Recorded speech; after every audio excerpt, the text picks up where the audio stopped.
बहुत बहुत स्वागत है आपका बंधन एजुकेशन में। और अभी हम लोग क्रैश कोर्स शुरू कर रहे हैं बिहार बोर्ड के लिए, मैट्रिक एग्जामिनेशन के लिए। और इसमें हम लोग एकदम अलग तरीके से बिल्कुल प्रयोग करने वाले हैं। जैसे सेट 1 सेट 2 दो सेट हमारे पास है। अगर उस सेट के सवाल को आप पूरी तरह से सॉल्व कर लेते हैं, उस सेट के सवाल को आप पूरी तरह से हर आयाम से कहाँ, क्यों, कब, कैसे, किस टाइप के सवाल पूछे जा सकते हैं, किस टाइप का आंसर लिखा जा सकता है, उस टाइप से अगर उसका आप अध्ययन कर लेते हो तो आप यकीन मानिए आप अपने परीक्षा में बहुत बेहतर प्रदर्शन करेंगे। आपका परीक्षा फल आपके संतुष्टि लायक होगा। तो चलिए प्रॉपर हम इसमें देखने वाले हैं। अब फाइनली बात करें तो देखिए, हमारा जो एजुकेशन प्लेटफॉर्म उसका नाम बंधन एजुकेशन है, जिस यूट्यूब चैनल पे आप क्लास देख रहे होंगे। और हमारा एक ही मोटो है, हमारा अभियान आपकी उड़ान। और हम लोग अगर इस एप्लीकेशन को आप इंस्टॉल करना चाहते हैं तो प्ले स्टोर पे हमारा एप्लीकेशन इंस्टॉल है।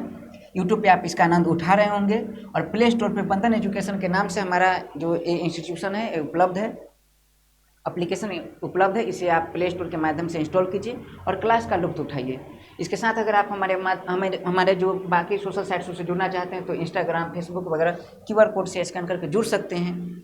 इसके अलावा हम बात करें तो अगर फिर भी अगर आपको कोई समस्या होती है तो इस नंबर पे आप संपर्क कर सकते हैं। ये नंबर है हमारा, इस पे आप संपर्क कीजिए। किसी प्रकार की डाउट होती है तो आपके डाउट को क्लियर करने का पूरा प्रयास किया जाएगा। अब फिलहाल सवाल है कि जो क्रैश कोर्स हम लोग शुरू कर रहे हैं, उस क्रैश कोर्स में प्रॉपर हम क्या क्या अध्ययन करने वाले हैं। तो उसमें अगर बात करें तो जो हमारा क्लास होगा, उस क्लास में हम सबसे पहले जैसे जो सब्जेक्ट हमारे होते हैं उस सब्जेक्ट को अगर देखा जाए तो हमारा जो सब्जेक्ट है उसमें सबसे पहले हम बात करेंगे साइंस पर। क्योंकि आपको पता है हम लोग जनरली जो अध्ययन करते हैं साइंस, मैथ, SST का अध्ययन करते हैं। और साइंस के 3 पार्ट है। एक पार्ट है केमिस्ट्री, एक पार्ट है फिजिक्स और एक पार्ट है बायो। मैथ की बात करें तो मैथ में तो टोटल जो लेसन है। और SST की बात करें तो SST के 4 पार्ट हैं। एक है पॉलिटी जिसे सिविक्स कहते हैं, दूसरा है जियोग्राफी, तीसरा है हिस्ट्री और चौथा इकोनॉमी। और ज्योग्राफी के आपके पास एक सेक्शन जुड़ जाता है जिसका नाम डिजास्टर मैनेजमेंट, आपदा प्रबंधन। ये 6 मार्क्स का पूछा जाता है सवाल। अब इसमें से बच्चों का भारी मात्रा में डिमांड है कि सर केमिस्ट्री सबसे टफ होता है, केमिस्ट्री समझ में नहीं आता है। हालांकि ऐसा कोई विषय नहीं जो समझ में नहीं आया, क्योंकि देखिए अगर वो जटिल होता तो उसके विद्यार्थी होते ही नहीं, उसके शिक्षक होते ही नहीं। विषय कहीं ना कहीं किसी न किसी रूप में आसान है, तभी शिक्षक उसके हैं, वो पढ़े उस विषय को जाने। और आपका चूंकि बेसिक पार्ट है केमिस्ट्री, बेसिक पार्ट है, आपको जनरली केमिस्ट्री नहीं पढ़ना है, फिजिक्स और बायो नहीं पढ़ना है, आपको साइंस पढ़ना है। अब आपको लगेगा कि केमिस्ट्री, फिजिक्स, बायो, साइंस नहीं तो क्या है। देखिए अभी आपके क्लासेस में विज्ञान है, जब आप 11th 12th में जाते हैं उस समय स्पेशल केमिस्ट्री पढ़ना तो जो जटिल हो जाता है, थोड़ा सा जटिल हो जाता है। यहाँ पर ऊपर क्या है, विज्ञान पढ़ना है। तो विज्ञान में हम लोग विज्ञान के माध्यम से बड़ी बेसिक स्तर का नॉलेज आपको लेना है। और चूंकि मैं पहले क्लास में आपको बता चुका हूँ कि अभी तक जो आप अध्ययन कर रहे थे, आप विद्यार्थी के रूप में अध्ययन कर रहे थे। विद्यार्थी उसे कहते हैं जो सब कुछ सभी आयाम से जानता है। परीक्षार्थी उसे कहते हैं जो उसी बात का अध्ययन करना है कि परीक्षा में क्या आएगा, उसका आंसर कैसे लिखना है। तो हमारा जो क्रैश कोर्स है, क्रैश को दुर्घटना कहते हैं, दुर्घटना कोर्स है। इसमें याद रखना है सावधानी हटी दुर्घटना घटी। इसमें आपको ध्यान रखना है कि इसमें जो हम अध्ययन करेंगे वो प्रॉपर सिर्फ एग्जाम के पॉइंट ऑफ व्यू से अध्ययन करेंगे। एग्जाम में क्या पूछा जाए, एग्जाम में कैसे आंसर लिखना है, एग्जाम के लिए क्या क्या टॉपिक पर ध्यान में रखना है। तो इसके लिए हम लोग अब अध्ययन कैसे करने वाले हैं, तो अध्ययन करने का जो तरीका है अगर उसकी बात करें तो अध्ययन करने का जो तरीका है उसको अगर देखें ठीक से तो हमारा जो क्लास होगा, सबसे पहले हम क्लास शुरू करते हैं केमिस्ट्री से। किससे शुरू करते हैं, केमिस्ट्री से। और ये जो क्लास शुरू हुआ इसका 2 पार्ट में क्लासेस होगी। एक जो प्रॉपर क्लास के शुरू वाले टाइम में 20 क्वेश्चन हम लोग ऑब्जेक्टिव रोज सॉल्व करेंगे। कितने ऑब्जेक्टिव सॉल्व करेंगे, 20 क्वेश्चन रोज ऑब्जेक्टिव का सॉल्व करेंगे। और बिल्कुल अलग तरीके से आपको 20 के 20 सवाल आपको इसी क्लास में याद हो जाएगा। वो आप क्लास करेंगे तो आपका आइडिया हो जाएगा। इसके बाद बाकी हमने 2 सेट तैयार किया, सेट 1 और सेट 2। अगर सेट 1 और सेट 2 के सारे क्वेश्चन को अगर आप सॉल्व कर लेते हैं, हमारे साथ डिस्कस कर लेते हो, तो आप एग्जाम के लिए पूरी तरह से तैयार होंगे। है ना डायलॉग की कुर्सी की पेटी बांध लो, मौसम बिगड़ने वाला है, वही वाला मामला है। तो सेट 1 और सेट 2 आप पूरा कवर कर लेते हैं। सेट 1 में जितने सवाल हैं वो पूरा कवर करना है। अब इसमें सवाल मिक्स रूप से है, लॉन्ग क्वेश्चन भी है और शॉर्ट क्वेश्चन भी है। लेकिन हम जो पढ़ाएंगे, चूँकि साइंस है, साइंस में लॉन्ग शॉर्ट अलग टाइप से आता है। कौन सवाल शॉर्ट हो जाएगा, कौन सवाल लॉन्ग हो जाएगा, कोई नहीं जानता है। इसलिए हम लोग प्रॉपर जब टॉपिक का अध्ययन करेंगे तो उसमें बताएंगे कि किसे कैसे लिखना है, इस पर हम बात करेंगे हम लोग। अच्छा, अगर लॉन्ग क्वेश्चन है तो कोशिश करें कि एक क्लास में 5 लॉन्ग क्वेश्चन कवर करें। अगर शॉर्ट क्वेश्चन है तो कोशिश करें कि लगभग 7 से लेकर 8 तक शॉर्ट क्वेश्चन को सॉल्व करें, क्योंकि साथ में ऑब्जेक्टिव भी लेकर चलना है। और पूरा केमिस्ट्री का हमारा जो क्लास होगा लगभग 20 क्लास होगा। और इस 20 क्लास को अगर आप कंप्लीट कर लेते हो तो आप मान के चलिए कि केमिस्ट्री पर आपका पूरा कमांड है और केमिस्ट्री से जितने सवाल पूछे जाते हैं सारे सारे सवाल आपके ठीक हो जाएंगे। अब सवाल है कि केमिस्ट्री से कितने सवाल पूछे जाते हैं, केमिस्ट्री से आप कितना अच्छा प्रदर्शन कर सकते हैं। तो आपको बता दूं कि अगर केमिस्ट्री के ऑब्जेक्टिव की बात करें, किसकी बात करें, ऑब्जेक्टिव की, तो आपके जो मॉडल सेट देख लीजिए, आप प्रीवियस ईयर के क्वेश्चन देख लीजिए, उसमें आप पाएंगे कि लगभग 30 क्वेश्चन केमिस्ट्री से है ऑब्जेक्टिव में। कितने क्वेश्चन, 30 क्वेश्चन।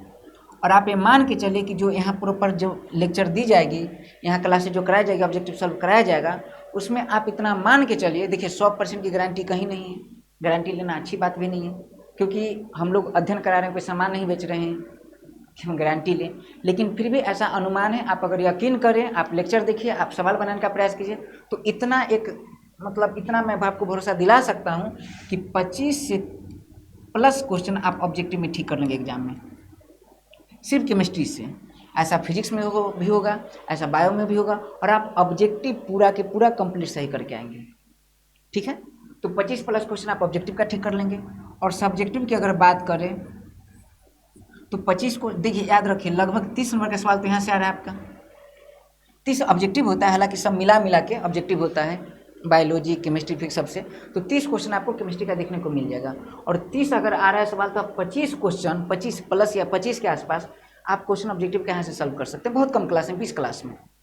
20 क्लास सिर्फ ऑब्जेक्टिव का नहीं, सब्जेक्टिव उसमें है। इसके साथ अगर बात करें तो सब्जेक्टिव की बात करें तो सब्जेक्टिव लगभग 21 मार्क्स का है, जिसमें 16 मार्क्स का शॉर्ट क्वेश्चन है और 5 मार्क्स का लॉन्ग क्वेश्चन है। लॉन्ग क्वेश्चन अगर आप देखे होंगे तो 2 लॉन्ग क्वेश्चन होते हैं, जिसमें से एक बनाने होते हैं। अब इतना मैं आपको भरोसा दिला सकता हूँ कि लोग लगभग जो 21 मार्क्स है, इसमें भी आप 21 तक ला सकते हैं। मतलब लगभग अगर आप बात करें आप लगभग समझिए कि 16 से लेकर 21 तक आपके कन्फर्म मार्क्स हैं। ऐसा हो सकता है कि पूरा मार्क्स आ जाए, ठीक है, लेकिन हम लोग मेहनत कर रहे हैं, हम लोग प्रयास कर रहे हैं कि अच्छा हो प्रदर्शन। तो हम लोग का पढ़ने का तरीका ये होगा कि ऑब्जेक्टिव आपका पूरा तैयार करा दिया जाएगा, कि ट्रिक के माध्यम से किसी तरीके से आपको याद कराया जाएगा। मात्र 20 घंटा, 20 घंटे का क्लास होगा प्रॉपर, एक ही घंटे की क्लास 20 होगी, यानी 20 घंटा अगर आप कंप्लीट कर लेते हैं तो आपके मुट्ठी में 25 और 20 लगभग 45 नंबर के आसपास आपकी मुट्ठी में होगा। ठीक है, सुनिए, आप केमिस्ट्री में बढ़िया कर सकते हैं, तो बाकी विषय में अगर मान लीजिए आपका प्रदर्शन फिजिक्स में खराब है, बायो में खराब है, तो फिर यहाँ से आप उसका फ़ायदा उठा सकते हैं। सोचिए कि भारत देश में जितने घर हैं, अगर हर घर अपने आप को बेहतर करने लगे तो भारत का हर घर बेहतर हो जाएगा। हर घर बेहतर होगा, राज्य बेहतर होगा, राज्य बेहतर होगा, देश बेहतर होगा। वैसे ही सबसे पहले आप केमिस्ट्री पे भरोसा कीजिए, केमिस्ट्री मजबूत कीजिए, धीरे धीरे हम सब विषय पर काम करेंगे और सारा विषय मजबूत कर लेंगे। कंप्लीट है। चलिए, तो अब हम लोग प्रॉपर क्या करते हैं, हम लोग अब देखने वाले हैं हमारा सेट।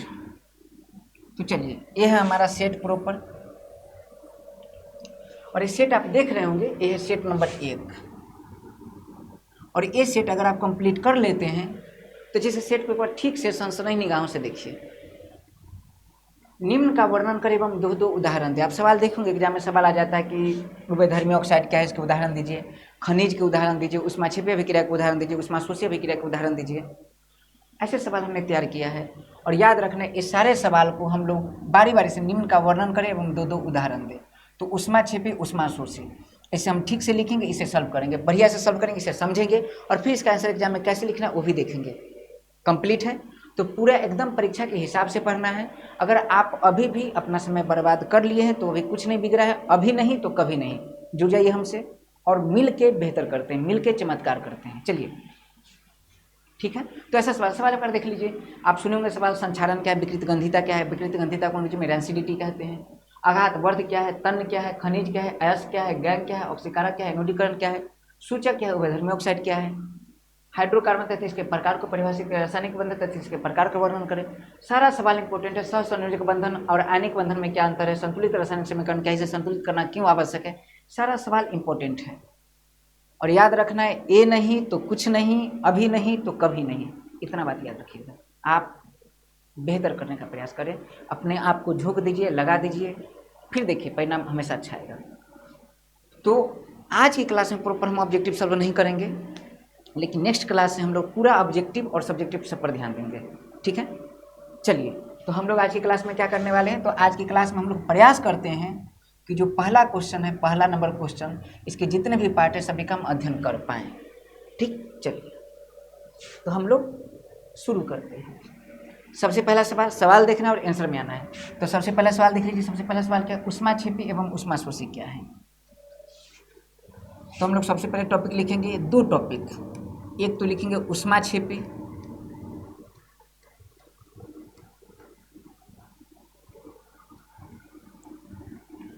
और एक लिखेंगे ऊष्माशोषी। एक काम करते हैं, एक तरफ ऊष्माक्षेपी लिखते हैं क्योंकि स्पेस बच जाए, और एक तरफ लिखते हैं ऊष्माशोषी। ऊष्माशोषी ऐसे, ये भी अभिक्रिया है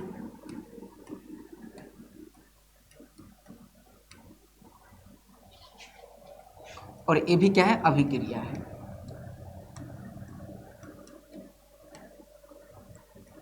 और बहुत आसान है, देखिए कैसे करते हैं, इसे समझते हैं। ऊष्माक्षेपी क्या है, देखिए गौर से, नाम से पता चला कि वैसी अभिक्रिया लिखी हुई है, नहीं वैसी अभिक्रिया, ऊष्मा को छिपाई होगी, और जो अपने आप में ऊष्मा को छिपा के रखती है, हाइड करके रखती है, आपको पता है ऊष्मा छुप नहीं सकती, जमाने से ऊष्मा निकलेगी।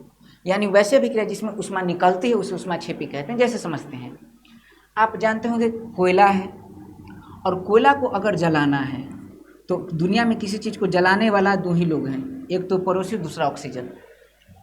कोयला को कौन जलाएगा, तो कोयला कार्बन इससे जलाएगा ऑक्सीजन, और जला के बनेगा कार्बन डाइऑक्साइड। और आपको पता है जब कोयला जलती है तो इससे हीट भी निकलता है, हीट का साइन ऐसा होता है। बहुत अच्छी बात है। इसके साथ अगर देखें तो आपको पता हुआ कि हमारे बॉडी में ग्लूकोज है, ग्लूकोज का सूत्र है C6H12O6, ग्लूकोज है, और हम लेते हैं श्वसन के रूप में ऑक्सीजन, सांस के रूप में क्या लेते हैं, ऑक्सीजन। फिर से हम लिखते हैं, ये क्या है हमारा ग्लूकोज, और ग्लूकोज हमारे बॉडी में है, हम लेते हैं ऑक्सीजन और थोड़ा सा पीते हैं पानी। जैसे ही पानी पीते हैं ये आपस में अभिक्रिया करती है, और अभिक्रिया करके आपको पता है कार्बन ऑक्सीजन से अभिक्रिया करके बना दी है कार्बन डाइऑक्साइड। आराम से समझना है, जब हमारे अंदर ग्लूकोज मौजूद है, हम ऑक्सीजन लिए, थोड़ा सा पानी पिए, पानी हमारे बॉडी में नहीं भी पिए तो पानी हमारे बॉडी में मौजूद है, और आपस में सब अभिक्रिया करके कार्बन ऑक्सीजन से अभिक्रिया करके बना देती है कार्बन डाइऑक्साइड। हाइड्रोजन ऑक्सीजन से अभिक्रिया करके बनाती है जल, जो पहले कम अमाउंट में पानी था अब ज़्यादा अमाउंट में बनेगा पानी।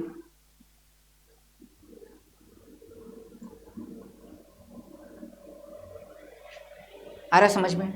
और साथ में आप पाते हैं, देखिए कभी आप मरे हुए व्यक्ति का बॉडी छुए कभी आप लोग, डेड बॉडी, तो आप पाएंगे कि बहुत ठंडा हो जाता है।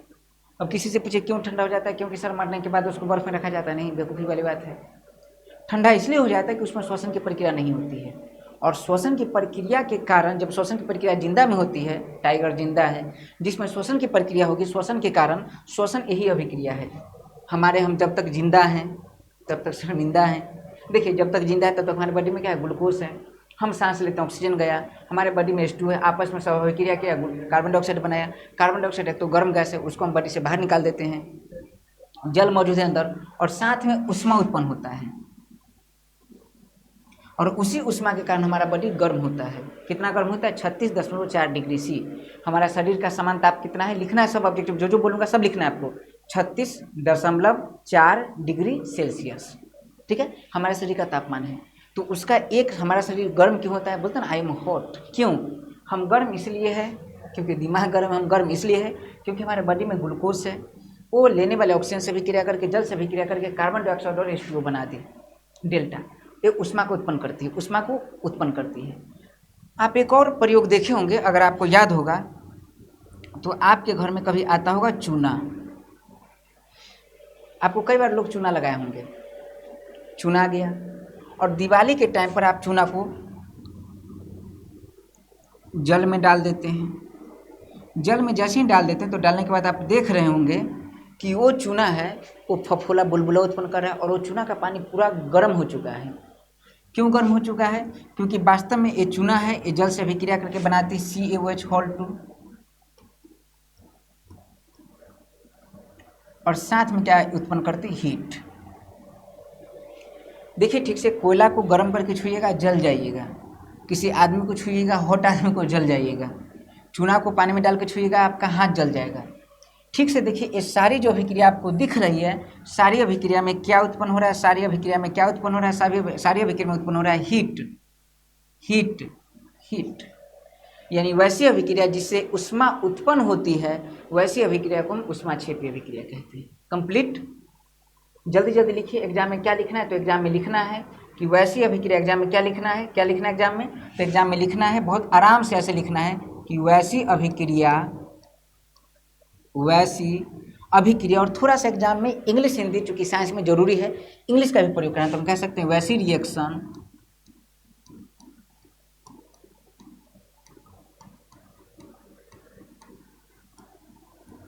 जिसमें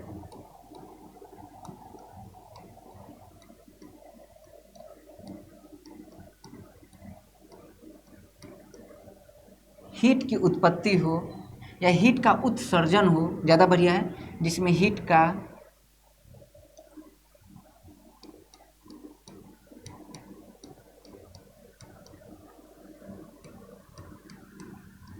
उत्सर्जन हो, ऊष्माक्षेपी अभिक्रिया कहलाता है।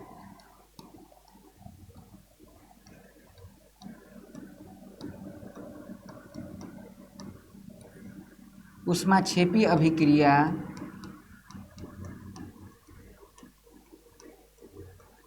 कहलाता है। और करना कुछ नहीं है, ऐसे लिख के बढ़िया से, और एग्जाम्पल आपको लिख देना है। कंप्लीट है, ये आपका एक कंप्लीट हो गया। ऊष्माक्षेपी अभिक्रिया क्या है? तो वैसी अभिक्रिया जिसमें हीट का उत्सर्जन हो, उसे ऊष्माक्षेपी अभिक्रिया कहते हैं। और आपको लिख देना क्या? एग्जाम्पल। और एग्जाम्पल में याद रखना समीकरण देना है, लेकिन समीकरण के साथ ये भी लिख देना है ताकि बढ़िया मार्क्स मिले। तो लिख सकते हैं कोयला का जलना, कोयला का जलना, और उसका एक समीकरण। फिर लिख सकते हैं श्वसन, उसका दूसरा समीकरण। फिर लिख सकते हैं चूना का जलीय विलयन, उसका समीकरण। और ये पूरा कंप्लीट हो गया। इसके बाद ऊष्माक्षेपी में कुछ नहीं लिखना है, आपका ऊष्माक्षेपी कंप्लीट। जितने मार्क्स का सवाल होगा उतना मार्क्स कंप्लीट। कंप्लीट है, ये हमारा हो गया ऊष्माक्षेपी। अब ऊष्माक्षेपी समझ गए तो हम लोग को रिलेटिव टॉपिक, अगर दिन का वैल्यू समझते हैं तो रात का वैल्यू समझ में आ जाएगा।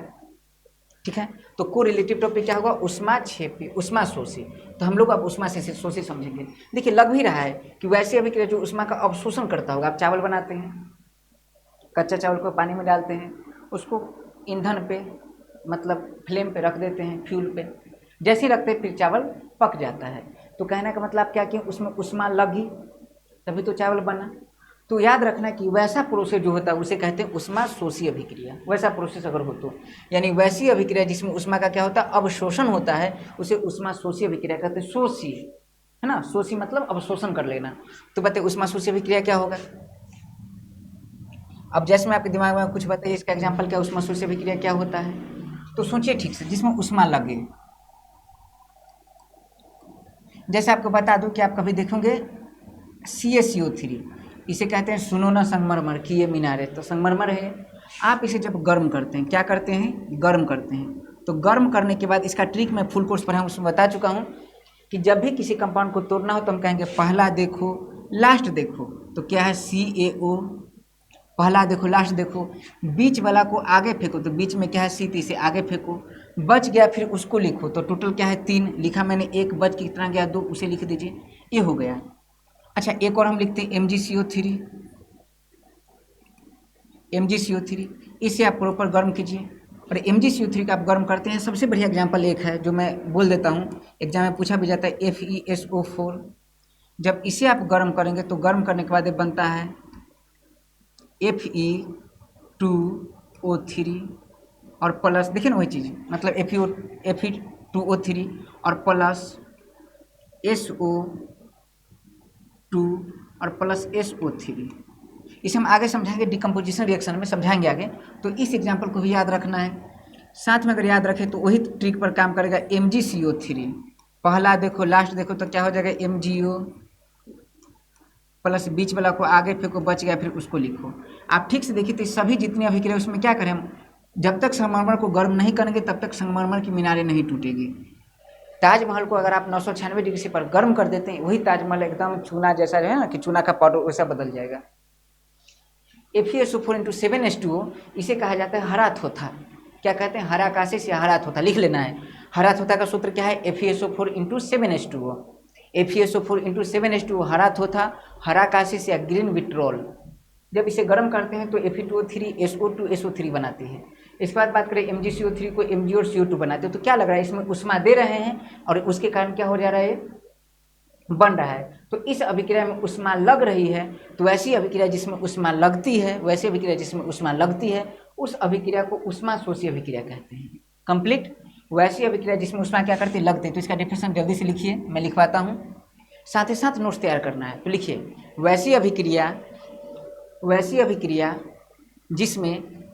जिसमें उष्मा का अवशोषण हो, वैसी अभिक्रिया जिसमें उष्मा का अवशोषण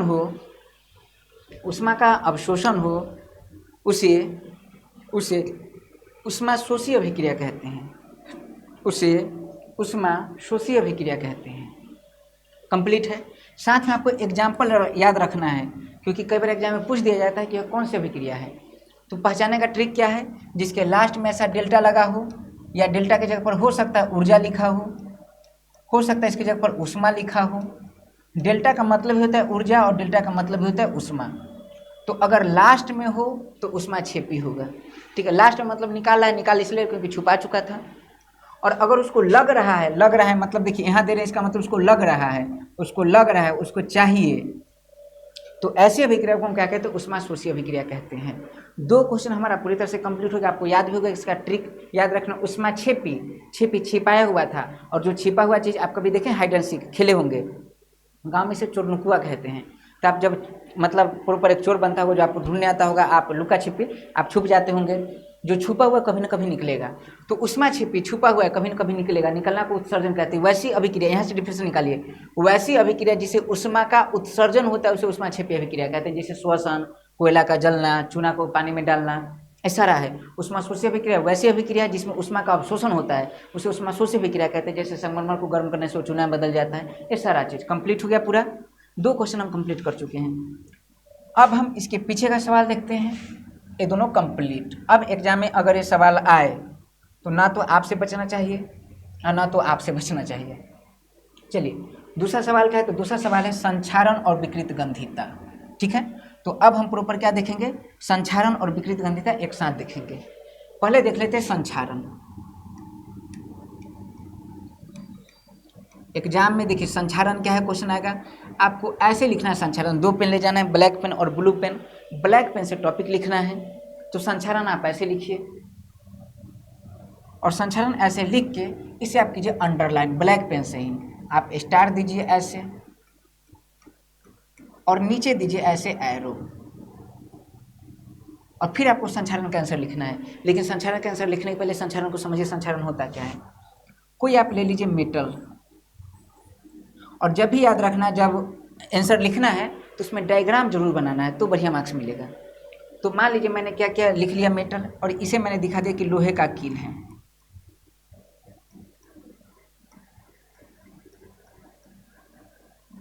लोहे का क्या है, कील। और इस लोहे के कील को मैंने कहाँ डाला, तो इस लोहे के कील को मैंने डाला किसी प्रकार के एसिड में,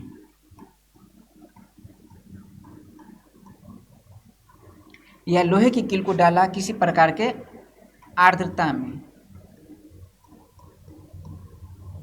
मतलब आर्द्र वायु बोले नम वायु में।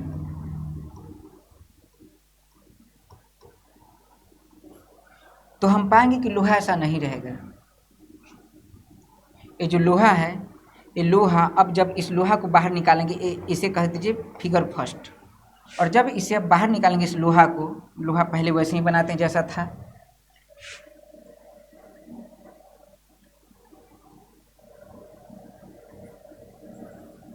ठीक है।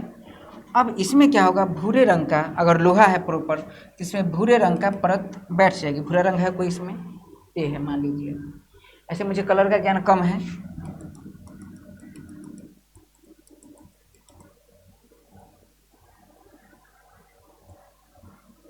और अब इस कील को उठा के आप पटकिएगा तो परत दर परत नष्ट होने लगेगी। कैसे नष्ट होगी ये? परत दर परत, इसे कहते हैं लेयर बाय लेयर। क्या करेगी? झड़ेगी। और झड़ती है, इसी को क्षरण कहते हैं, इसी को संक्षरण कहते हैं, इसी को संक्षारण कहते हैं। तो सोचिए हुआ क्या, जब किसी धातु को किसी अम्ल या नम वायु में रख देते हैं तो नम वायु में रखने पर होता क्या है कि यह जो धातु है या तो अम्ल से अभिक्रिया करेगी या नम वायु तो किससे अभिक्रिया करेगी? ऑक्सीजन से अभिक्रिया करेगी। और अभिक्रिया करने के बाद वास्तव में जो होता है उसे ऑक्सीकरण कहते हैं। क्या कहते हैं? ऑक्सीकरण कहते हैं, ऑक्सीकरण। और ऑक्सीकरण होने के बाद वह परत दर परत नष्ट होने लगती है, परत दर परत नष्ट होने लगती है, इसी घटना को संक्षारण कहते हैं। तो एक तो आपको ऐसा डायग्राम भी एग्जाम में बनाना है ताकि ज़्यादा बात क्लियर हो पाए, और डायग्राम बना के और फिर फाइनली लिखना है कि जब किसी धातु को अम्ल या नम वायु में रख देते हैं तो उसके ऑक्सीकरण के बाद वह धातु परत दर परत नष्ट होने लगता है, इसी घटना को संक्षारण कहते हैं। बोलिए, जब किसी धातु को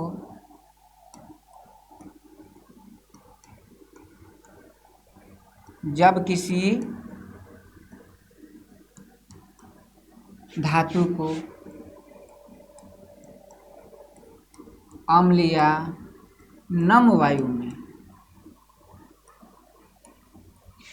छोड़ देते हैं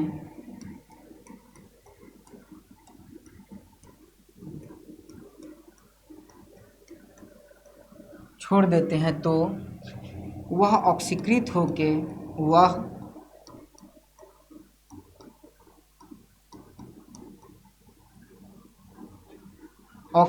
होकर परत दर परत नष्ट होने लगती है।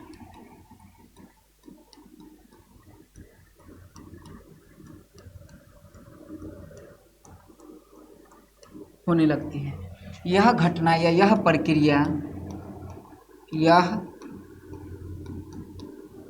प्रक्रिया संक्षारण कहलाती है। यह प्रक्रिया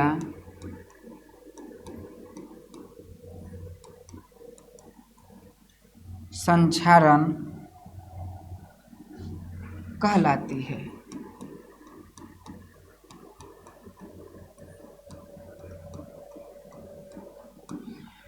बताइए, कोई डाउट? देखिए कितना आसानी से हम फिर एक और टॉपिक क्लियर कर लिए। मतलब जैसे जैसे आप टॉपिक क्लियर, उसके बाद ऐसे जैसे मैं बना रहा हूँ ऐसे नहीं बना देना है। मतलब मैं बना दे रहा हूँ कि एक दायरा है, इसी दायरे में आपको रहना है। तो चलिए 3 टॉपिक हमारा कंप्लीट हो गया। एक ऊष्माक्षेपी, दूसरा ऊष्माशोषी और तीसरा संक्षारण। बताइए कोई डाउट इसमें? और जैसे जैसे आपका 3 टॉपिक फिर रिवीजन कर लेते, ऊष्माक्षेपी क्या है, वैसे अभिक्रिया जो ऊष्मा का उत्सर्जन करे उस ऊष्माक्षेपी अभिक्रिया कहते हैं। जैसे कोयला का जलना, कोई अगर पूछे आपसे कि श्वसन कैसे अभिक्रिया, ऊष्माक्षेपी अभिक्रिया है। कोई पूछे चूना को हम कहाँ डाल दिए, जलीय विलयन में डाल दिए, पानी में डाल दिए, उसके बाद चूना का जो विलयन होगा कौन सा अभिक्रिया दिखाएगा, तो याद रखना वहाँ से ऊष्मा निकले, ऊष्माक्षेपी अभिक्रिया। ऊष्मा से शोषी अभिक्रिया, वैसे अभिक्रिया जहाँ से ऊष्मा का अवशोषण होता है उसमें शोषी अभिक्रिया। कोई पूछे संक्षारण क्या है, तो किसी धातु को अम्ल या नम वायु में छोड़ दीजिए, वो ऑक्सीकृत हो जाएगा। ऑक्सीकृत होने के बाद वह परत दर परत झड़ने लगेगा। गांव में इसे जंग लगना कहते हैं, इसी को संक्षारण कहते हैं। संक्षारण का एक पार्ट है जंग लगना। लोहा में जंग लगना, चांदी में जंग लगना, आपको याद रखना है थोड़ा सा संक्षारण में कि लोहा में भूरे रंग का जंग लगता है। कभी आपसे क्वेश्चन पूछे चांदी में कैसा जंग लगता है, तो आपको याद रखना है चांदी में काले रंग का जंग लगता है।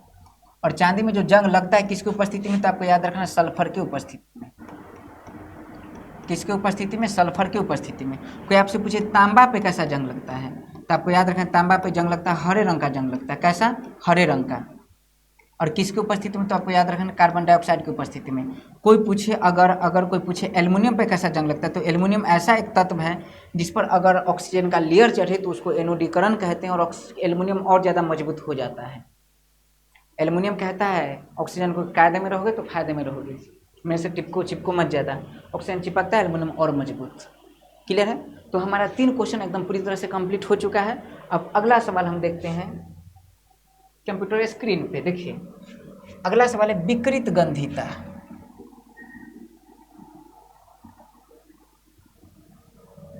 कौन सा सवाल? विकृत गंधिता। टॉपिक लिखते हैं विकृत गंधिता।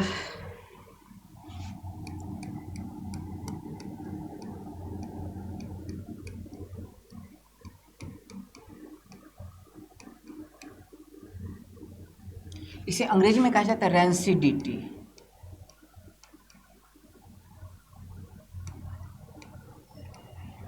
क्या है देख लीजिए एक बार, विकृत गंधिता क्या है। देखिए होता क्या है कि जैसे हम लोग खाना बनाएं,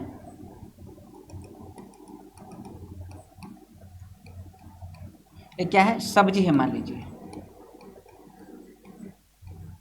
और सब्जी में है तेल, और जब आप इसे छोड़ देते हैं बना के तो जाहिर सी बात ऑक्सीजन से विक्रिया करेगी, और तेल में होता है फैट, और ऑक्सीजन से विक्रिया करके बना देगी फैटी ऑक्साइड।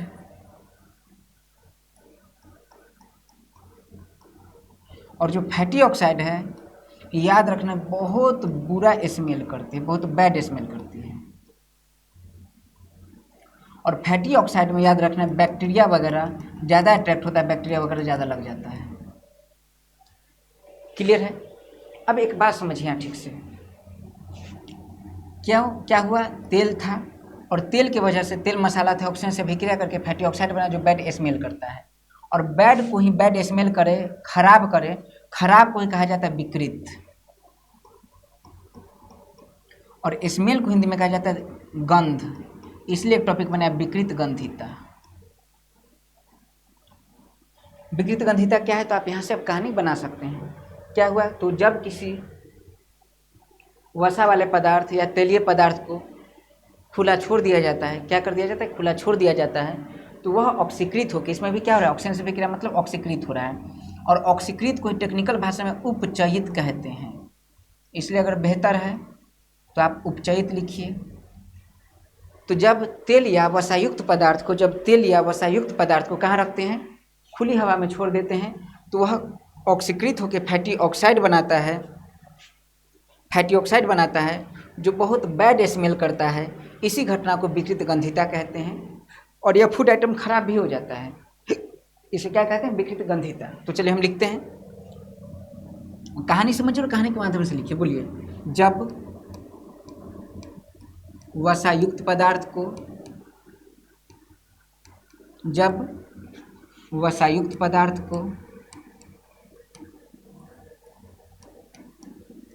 कहाँ रखते हैं? तो जब वसायुक्त पदार्थ को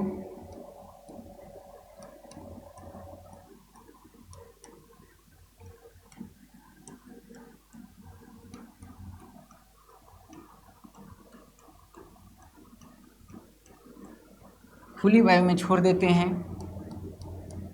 तो वह उपचयित होकर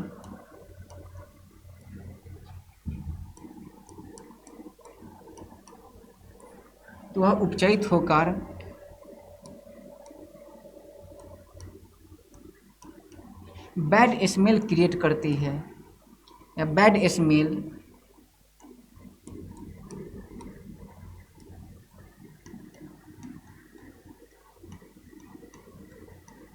उत्पन्न करती है। क्लियर है? कौन सा स्मेल? बैड स्मेल उत्पन्न करती है। वह भोजन सामग्री, वह खाद्य सामग्री खराब भी हो जाती है, वह खाद्य सामग्री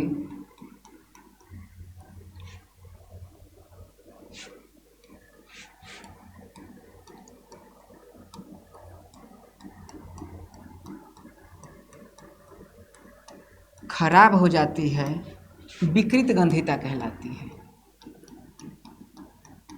बहुत सिंपल है, सब्जी बना के आप छोड़ दिए, जाहिर सी बात ऑक्सीजन से विक्रिया करेगा, उसमें बुरा स्मेल आएगा, खराब हो गया, बस उसी को तो विकृत गंधिता कहते हैं। विकृत गंधिता कहलाती है। अब एक बात बताता हूँ, स्पेशल नोट देके लिखना है। अब सोचिए ठीक से, अगर विकृत गंधिता हो रही है, आप जानते हो कि चिप्स का जो पैकेट है, किसका पैकेट है? चिप्स का पैकेट है, चिप्स, लेज, अंकल लेज, देखिए ये है, और इसमें क्या है? चिप्स है, और इसमें चिप्स है तो जाहिर सी बात इसमें तेल होगा नॉर्मली। और दुनिया में चिप्स के पैकेट के अंदर निर्वात तो है नहीं, वैक्यूम तो है नहीं, जो ऑक्सीजन से विक्रिया नहीं होगी। और जब प्रॉपर चिप्स है तो चीज़ें क्या होगी? खराब हो जाएगी। तो चिप्स के पैकेट में चिप्स सुरक्षित रहे इसीलिए एक गैस डाला जाता है जो ऑक्सीजन का दुश्मन है। वहाँ यही बात होता है हम नहीं, हम या तो ए, तो उस गैस को कहते हैं नाइट्रोजन। तो चिप्स के पैकेट में क्या डाला जाता है? नाइट्रोजन। तो क्वेश्चन आपसे पूछा जाएगा कि चिप्स के पैकेट में नाइट्रोजन क्यों डाला जाता है? क्योंकि याद रखना है चिप्स क्या है? वसायुक्त पदार्थ है और यह ऑक्सीजन से अभिक्रिया करेगी, फिर इसका बैड स्मेल क्रिएट होगा, बैड स्मेल क्रिएट करेगा, खराब हो जाएगा, कोई फिर खा नहीं पाएगा, नष्ट हो जाएगा। इसलिए जब नाइट्रोजन डाल देते हो तो ऑक्सीजन वहाँ से हट जाता है, ऑक्सीजन हट जाता है तो उसे ऑक्सीकृत होने से बचाता है। नाइट्रोजन ऑक्सीकृत नहीं होने देता है चिप्स को, और ऑक्सीकृत नहीं होगा तो विकृत गंधिता नहीं होगा। यानी कुल मिलाकर आप कह सकते हैं कि चिप्स के पैकेट में नाइट्रोजन गैस इसलिए भरा जाता है कि चिप्स विकृत गंधिता का शिकार न हो पाए।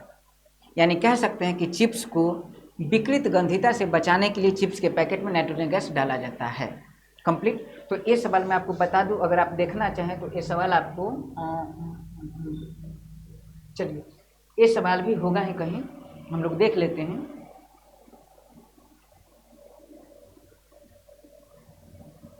देखिए यहाँ सवाल है, तो मैं आपको अभी बता दूं कि आगे की क्लास में जब ये सवाल आएगा तो हम वहाँ उस समय नहीं कराएंगे। देखिए यहाँ सवाल है एक, तेल व वसायुक्त खाद्य पदार्थों को नाइट्रोजन से प्रभावित क्यों किया जाता है और चिप्स के पैकेट में नाइट्रोजन गैस क्यों भरा जाता है? तो इसका आंसर क्या होगा?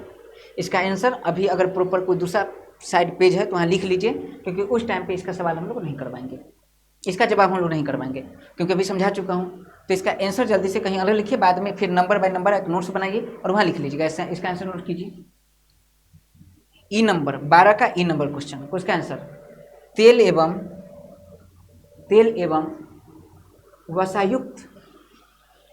वसायुक्त खाद्य पदार्थों को नाइट्रोजन से प्रभावित किया जाता है या चिप्स के पैकेट में ये नाइट्रोजन गैस है, नाइट्रोजन चिप्स के पैकेट में नाइट्रोजन गैस इसलिए भरा जाता है क्योंकि चिप्स एक वसायुक्त पदार्थ है और यह वसायुक्त पदार्थ ऑक्सीजन से अभिक्रिया करके विकृत गंधिता का शिकार हो जाएगी और यह शरीर के लिए नुकसानदेह हो सकता है। बस इसी विकृत गंधिता से बचाने के लिए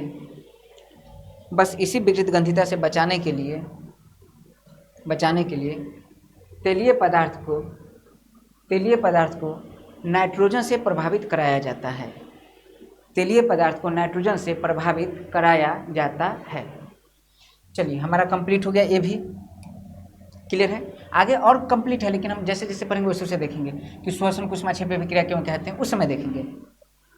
तो कुल मिला के अगर हम बात देखें तो हमारा इतना कंप्लीट हो चुका है।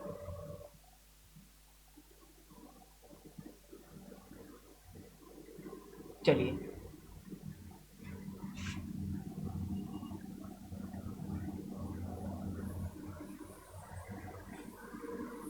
तो कितना कंप्लीट हुआ? ऊष्माक्षेपी और ऊष्माशोषी कंप्लीट हो गया, संक्षारण और विकृत गंधिता कंप्लीट हुआ। जल्दी से बताइए, विकृत गंधिता से पदार्थ को बचाने के लिए किस गैस का सहारा लेते हैं हम?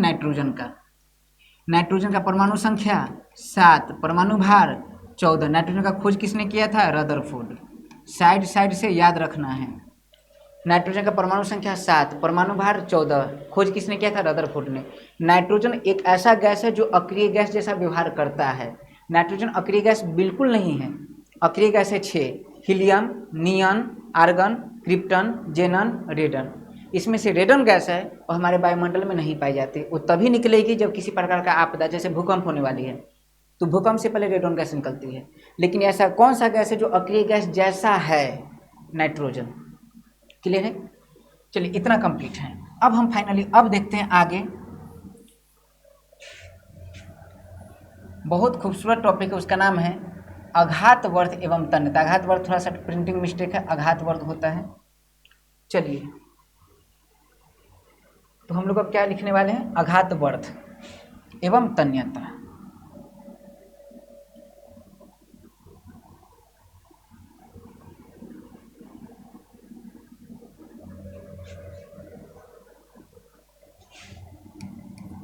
एक तरफ लिखते हैं अघातवर्ध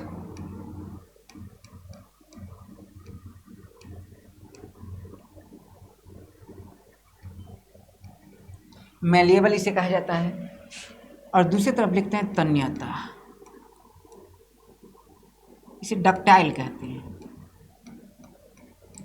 क्या है, बहुत आराम से देखते हैं। अघातवर्ध क्या है, देखिए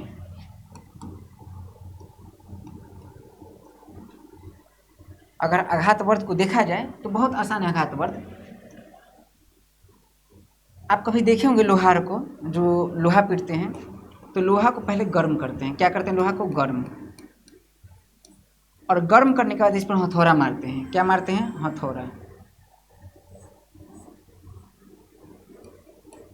और हथौड़ा मारने के बाद जो लोहा एकदम गर्म है, ये गर्म लोहा का प्रॉपर ऐसा प्लेन बन जाता है लोहा। क्या बन गया, प्लेन बन गया, और इसे कह सकते हैं लोहा का चादर। सोचिए हुआ क्या, अगर इसी जगह पर कांच रखा जाता है और कांच को गर्म करते थोड़ा सा, और कांच पर ऐसे अटैक करते हैं, बताइए कांच क्या होता, टूट जाता। आप लोहा को गर्म भी मत कीजिए, उस पर मारिए तो टूटेगा नहीं, वो फैलेगा, उसको चपटा के जो फैलेगा। इसका मतलब है कि देखिए हमने क्या कैसे मारा, और मारना को कहते हैं आघात। मारना को क्या कहते हैं, आघात। कई बार होता है ना, उसने मुझे आघात पहुंचाया, उसने हमें मार डाला, जिसमें हरा रंग डाला मार डाला, तो मारना को कहते हैं आघात। और वर्ध मतलब होता है बढ़ जाना, मारने से बढ़ जाना, मारने से बढ़ जाना। धातु में गुण पाया जाता है, अधातु में नहीं, इसलिए धातु का सबसे मेन कैरेक्टर है अघातवर्ध्यता।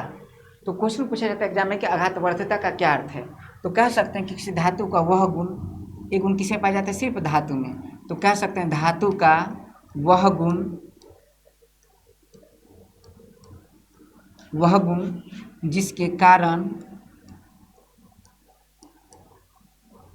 जिसके कारण उसे पीटने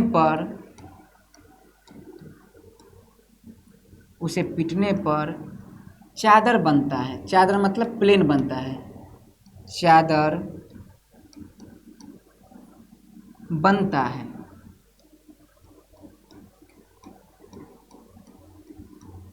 क्या कहलाती है, अघातवर्ध कहलाती है।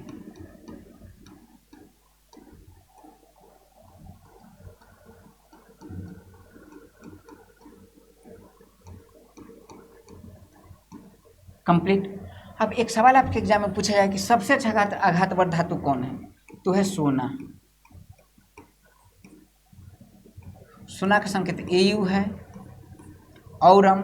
और याद रखना सबसे अच्छा आघातवर्ध, सबसे आघातवर्ध धातु कौन है, तो सबसे आघातवर्ध धातु सोना है।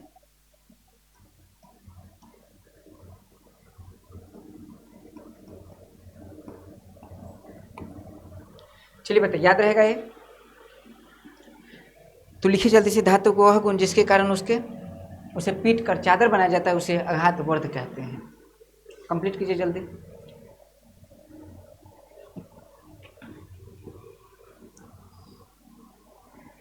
अब देखिए तन्यता क्या है। अब बचपन में ऐसा किए होंगे, अगर आप गांव से बिलोंग करते होंगे। अब तो चलिए बिजली की व्यवस्था हो गई, हमारे टाइम पे लालटेन हुआ करता था या लैंप हुआ करता था। उस टाइम पे कभी कभी होता क्या था कि कलम का जो रिफिल होता है, जिसमें इंक डालते हैं प्रॉपर, वो जब समाप्त हो जाता था, जब मतलब पेन का इंक समाप्त हो गया तो उसका रिफिल निकालते थे, उसे लालटेन पे लैंप पे गर्म करते थे। गर्म करने के बाद उसमें फूंक मार देते तो बैलून जैसा बनता था, और उसे जब खींचते थे दोनों तरफ से तो रेशा निकलता था। अब सोचिए जब ये लीड है प्रॉपर प्लास्टिक, आप इसे गर्म कीजिए, पॉलीथीन में भी आप कर सकते हैं, तो इसे आप गर्म कीजिए, और गर्म करने के बाद एक हिस्सा को पकड़िए, उसे खींचिए ऐसे, तो खींचेंगे तो उसका रेशा बनेगा, तार बनेगा। मतलब तानने से, इसको कहते हैं टानना, तानना, तानना, डक्टाइल, इलास्टिसिटी। तो तानने से क्या बनता है, तार बनता है। और ऐसा गुण सिर्फ धातु में पाया जाता है। आपको कोयला दूंगी, कोयला को गर्म करके थोड़ा खींचिए, नहीं खींच पाएंगे, अधातु में नहीं पाया जाता है। तो तन्यता किसे कहते हैं, धातु का वह गुण जिसके कारण उसका तार बनाया जाता है। धातु का वह गुण जिसके कारण उसका तार बनाया जाता है, इसे क्या कहते हैं, तन्यता कहते हैं। तो बताइए तन्यता क्या है। धातु का वह गुण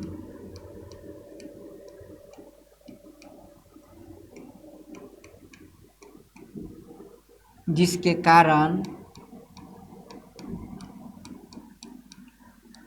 उसका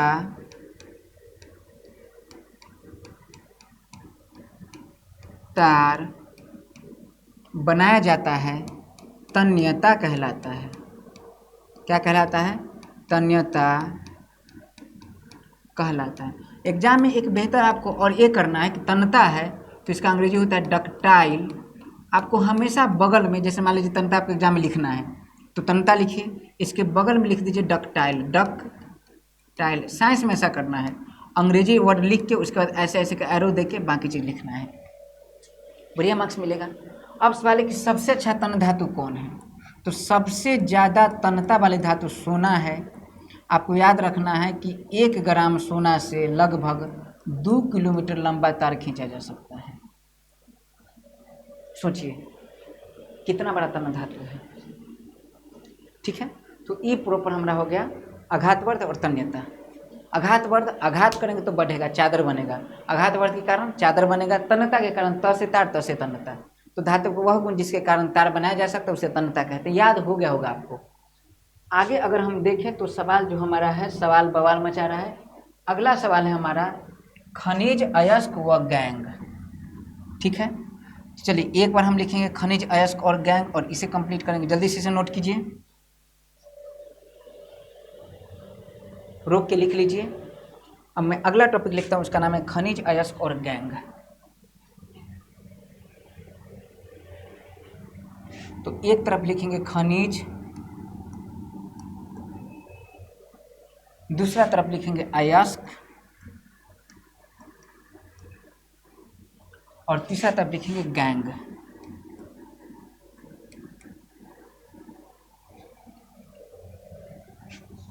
चलिए खनिज क्या है? इसे अंग्रेजी में मिनरल कहते हैं, ओर कहते हैं और गैंगो कहते हैं। खनिज क्या है तो देखिए समझिए, ये पृथ्वी है, पृथ्वी के नीचे पाए जाने वाले पदार्थ। ठीक है, पृथ्वी के नीचे पाए जाने वाले पदार्थ जिसमें धातु पाया जाता है। बताइए खनिज क्या है? पृथ्वी के अंदर पाए जाने वाले पदार्थ जिसमें धातु पाया जाता है, खनिज कहलाता है। सोचिएगा ठीक से। लेकिन सवाल है कि खनिज तेल पेट्रोलियम को क्यों कहते हैं? क्योंकि उसमें धातु तो नहीं है। तो नॉर्मली खनिज के बारे में कंसिडर कि पृथ्वी के अंदर कोई भी पदार्थ अगर होगा तो सारे के सारे खनिज है, पानी को छोड़ के। ठीक है, तो याद रखना है पृथ्वी के अंदर पाए जाने वाले सारे पदार्थ खनिज है। लेकिन बाद में इसमें थोड़ा सा डिसाइड किया गया कि नहीं, इसका संरचना फिक्स होना चाहिए, कठोर होना चाहिए, चट्टानी संरचना होनी चाहिए और इसकी संरचना फिक्स होनी चाहिए, निश्चित ज्यामिति होनी चाहिए। तो खनिज के बारे में सबसे बढ़िया डिफिनेशन है, आपको एग्जाम में लिखना है। और इसमें नॉर्मली देखा जाए तो धातु पाया जाता है, धातु खनिज में पाया जाता है।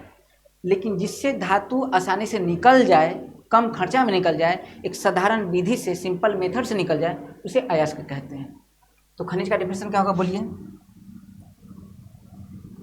जमीन के अंदर पाए जाने वाले वैसा पदार्थ, जमीन के अंदर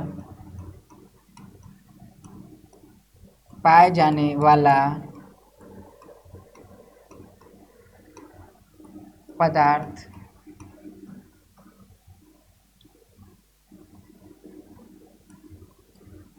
जिसमें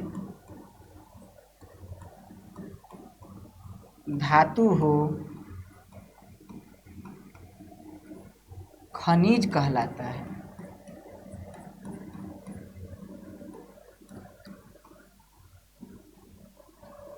अरे समझ में?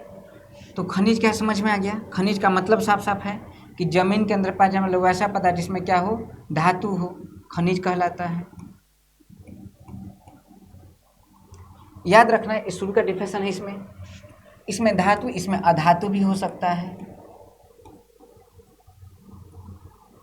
ठीक है, तो पूरा लिखिए, जमीन के अंदर पाए जाने वाला वैसा पदार्थ जिसमें धातु अधातु दोनों हो, उसे क्या कहते हैं? खनिज कहते हैं। जैसे हीरा भी एक प्रकार का खनिज है, लेकिन उसे अधात्विक खनिज कहा जाता है। अब थोड़ा सा समझिए अयस्क क्या है। तो अयस्क में होगा कि जो खनिज है अगर उस खनिज से कम खर्च में और आसानी से अगर धातु प्राप्त कर ले तो उसे अयस्क कहते हैं। तो अयस्क क्या होगा? तो वैसा खनिज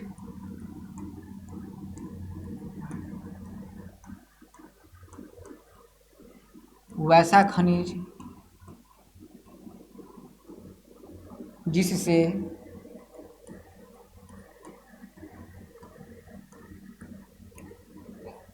कम खर्च व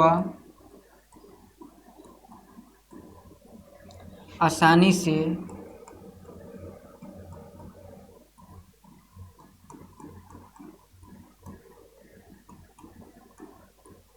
धातु प्राप्त किया जा सके अयस्क कहलाता है। यानी देखिए, समझिए इस बात को, खनिज है उसमें धातु अधातु होगा, हो सकता है कि अधातु ज़्यादा और धातु कम हो। एक ही खनिज में धातु धातु दोनों हो सकते हैं, तो हो सकता है अधातु ज़्यादा और धातु कम हो। जब इसमें से धातु निकालेंगे तो खर्चा ज़्यादा लग जाएगा, क्योंकि धातु कम है तो कम धातु निकलेगा तो नुकसान ज़्यादा है। तो इसीलिए वैसे खनिज को छांटा गया जिसमें धातु ज़्यादा हो और ज़्यादा धातु और आसानी से धातु निकाला जा सके, क्योंकि धातु को बेच के पैसा कमाया जा सकता है। तो कम खर्च पे निकाला जाएगा तभी तो फायदा होगा। जैसे लोहा को हेमेटाइट से निकाला जाता है।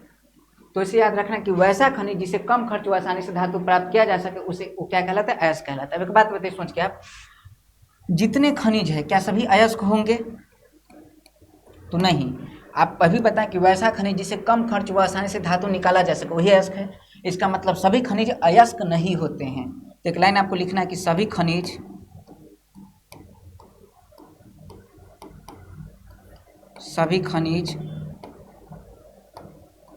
अयस्क नहीं होते हैं। क्लियर है? अयस्क में क्या लिखेंगे? तो वैसा खनिज। तो बताइए, जितने भी अयस्क होंगे, जैसे हम लिख रहे हैं कि वैसा खनिज जिसे कम खर्च में, इसका मतलब सभी अयस्क होंगे, खनिज होंगे। तो इसमें आपको याद रखना है कि सभी अयस्क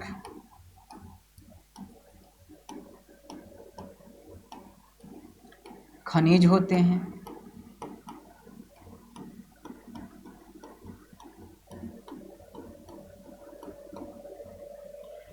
कंप्लीट है बात। एक बात बताइए, क्या खनिज का सूत्र होगा? नहीं, क्योंकि एक रूप है, उसमें धातु अधातु मिट्टी बालू सब कुछ है, तो इसका सूत्र नहीं होता है। तो आपको याद रखना है इसका कोई निश्चित सूत्र, सभी खनिज का कोई निश्चित सूत्र नहीं होता है।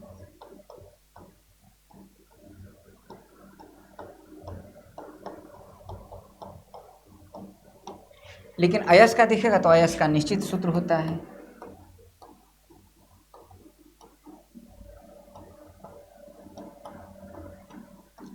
अब जैसे एक बात बताता हूँ, आप देखे होंगे, एक दो अयस्क लिख लीजिए। जैसे अगर कोई पूछे लोहा का अयस्क कौन है, तो लोहा का अयस्क है हेमेटाइट। इसका सूत्र है Fe2O3। जैसे कोई पूछे एल्युमिनियम का अयस्क कौन है, तो एल्युमिनियम का अयस्क है बॉक्साइट। एल्युमिनियम किससे निकाला जाता है? बॉक्साइट से। इसका सूत्र है Al2O3। तो ये दो याद कर लीजिए, काम आएगा, बाकी ऑब्जेक्टिव में देखेंगे। तो खनिज अयस्क आपको समझो, खनिज का मतलब जमीन के अंदर है, उसमें धातु हो अधातु हो सब खनिज है। लेकिन अगर किसी खनिज से अगर सस्ता दाम में धातु निकाल लेते हैं, ठीक है, सोचिए ठीक से, अगर आपको एक मैं जमीन के अंदर से खनिज निकाल के दूं और बोलो कि इसे थोड़ा सा धातु निकलेगा और आप लोहा निकाल के बेचने वाले हैं, तो बताइए आप उसको लेंगे? नहीं लेंगे। फ्री में नहीं दे रहा हूँ, पैसा से दे रहा हूँ, नहीं लेंगे आप, क्योंकि बोलेगा इससे कम धातु निकलेगा, ज़्यादा खर्चा मेरा हो जाएगा, प्रॉफिट क्या होगा। इसलिए पूरे जो अंदर खनिज है उस खनिज में से छांटा गया कि किस किस से ठीक ठीक धातु निकल जा सकता है। तो पता चला हेमेटाइट एक ऐसा खनिज है जिससे सस्ता खर्च में धातु निकल जाता है, तो कहा गया लोहा का अयस्क होगा ये। बॉक्साइट एक ऐसा खनिज है जिससे सस्ता खर्च में एल्युमिनियम निकाला जा सकता है, तो पता चला एल्युमिनियम का अयस्क है ये। अब सवाल है कि जो खनिज है, खनिज इसमें धातु होंगे, इसके अलावा भी बहुत सारे गंदगी होंगे, जैसे बालू हो सकता है, मिट्टी हो सकता है, ऑक्साइड हो सकता है, सल्फाइड हो सकता है, बहुत कुछ हो सकते हैं।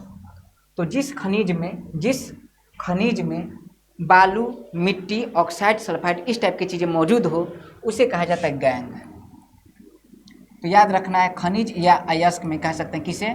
खनिज और अयस्क में अयस्क ज़्यादा बढ़िया है, क्योंकि वास्तव में हम अयस्क से धातु निकालते हैं।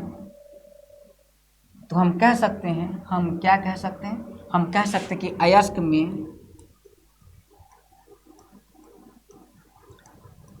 में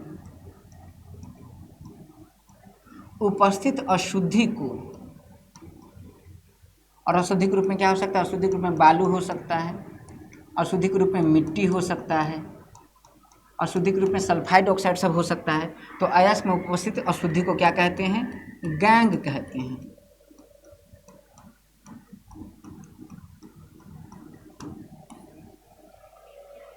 बताइए कंप्लीट। जैसे में आपको ये भी याद रखें, जैसे में SiO2 सिलिका, जैसे में आपको याद रखना है मिट्टी, जैसे में लिख दीजिए ऑक्साइड, क्योंकि दो दो उदाहरण देना था। जैसे में लिख दीजिए सल्फाइड। ये सब क्या अशुद्धि है, गैंग है। इधर देख लीजिए खनिज के एग्जाम्पल, तो खनिज के एग्जाम्पल में क्या है? हीरा है। खनिज के एग्जाम्पल में सब होगा, मैग्नेटाइट जो हेमेटाइट है, जैसे मैं बता चुका हूँ कि ये सब क्या खनिज है। तो खनिज हो गया। ऐसे मैग्नेटाइट बढ़िया अयस्क माना जाता है, क्योंकि इससे भी लोहा निकाला जाता है। चुंबक को भी मैग्नेटाइट कहते हैं, इसलिए मैंने खनिज में लिखा इसे। तो आपको याद रखना है कि खनिज, अयस्क और गैंग, इतना कंप्लीट हो गया। इसे बढ़िया से नोट्स बनाइए, इसे लिखिए, और याद रखना है कि जितना मेहनत मैं कर रहा हूँ, अगर इतना ही मेहनत आप कर दिए टॉपिक को समझने में, इसे थोड़ा सा आपको ज़्यादा मेहनत करना पड़ेगा, तो आप एग्जाम में बहुत अच्छा परफॉर्म करोगे। मुझे यकीन है कि जितना सवाल मैंने कराया, इतना सवाल का आंसर आप जरूर एग्जाम में लिख देंगे। कोई डाउट? Doubt out. यानी कुल मिला के अगर देखा जाए तो हम लोग प्रॉपर इस क्लास में हम लोग इतना सवाल कर चुके हैं, 1 2 3 4 5 6 7 8 9, और हम प्रॉपर बात ही किए थे कि लगभग अगर शॉर्ट क्वेश्चन हो तो लगभग 7 8 के आसपास करेंगे, ताकि क्लास में याद भी हो जाए। अब जब भी आप अगला क्लास करेंगे तो मैं आपसे उम्मीद करता हूँ कि अगले क्लास में आप पहले इस सभी लेक्चर को, इस लेक्चर को 1 2 बार देखिए, कंप्लीट कीजिए, और इस पूरे टॉपिक को बार बार रिवाइज कीजिए, इसके आंसर को लिखने का प्रयास कीजिए, लिखने का जो तरीका बताएं उसी टाइप से लिखिए, और पूरा कंप्लीट होने के बाद इस लेक्चर को, कसम खा लीजिए इस बात का, कसम खाना अच्छी बात नहीं है, मत खाइए, लेकिन आप ऐसा अपने आप को आत्मविश्वास दिलाइए, आप प्रण लीजिए कि जब तक ये पूरा टॉपिक कंप्लीट नहीं होगा तब तक अगला लेक्चर में नहीं जाएंगे, और कंप्लीट करके अगला लेक्चर में जाना नहीं कि साल भर इसी लेक्चर को देखते रहना है। तो चलिए इसे कंप्लीट करते हैं, और अगले क्लास में हम लोग प्रॉपर ऑक्सीकारक, एनोडीकरण, सूचक, उभयधर्मी ऑक्साइड और आगे के टॉपिक को देखेंगे। चलिए तो हम लोग मिलते हैं अगले क्लास में। बहुत खुशी खुशी के साथ आप पढ़िए, मुस्कुराइए, और बहुत मेहनत लगा दीजिए, इतना झोंक दीजिए अपने आप को कि रिजल्ट आपका जवाब दे। मिलते हैं अगले क्लास में, तब तक के लिए हंसते रहिए, मुस्कुराते रहिए। जय हिंद, जय भारत।